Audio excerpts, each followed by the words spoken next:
በቡና፣ በሻይ፣ በቅባት እህሎች ያየን እንደሆነ ባለፉት ጥቂት ዓመታት የመጣው ምርታ ይበል ይበርታ ይቀጥል የሚያስብል ነው።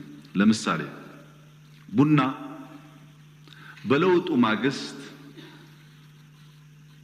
700 ሚሊዮን ገደማ ዶላር በአመት ኤክስፖርት እናደርግ ነበር።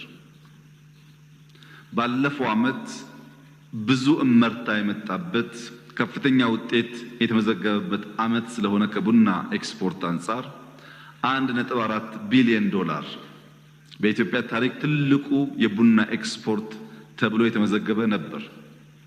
ዘንድሮ ግን አምና ያልገቡ ቀድሜ የተከልናቸው ቡናዎችም ስለተጨመሩ ባለፉት 8 ወራት ብቻ ከ1.2 ቢሊዮን ዶላር በላይ ኤክስፖርት አድርገናል።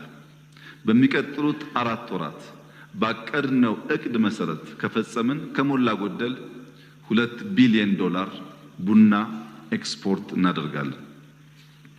የተከበራችሁ የምክር ቤት አባላት፣ ኢትዮጵያ ውስጥ እያደገ በመጣው የህዝብ ቁጥርና የቡና ፍጆታ ዝርዝር ጥናት ሳታካሂዱ በግርድፉ ኢትዮጵያ ውስጥ ያለው የቡና አጠቃቀም እያደገ መምጣቱን መገመት አያስቸግርም።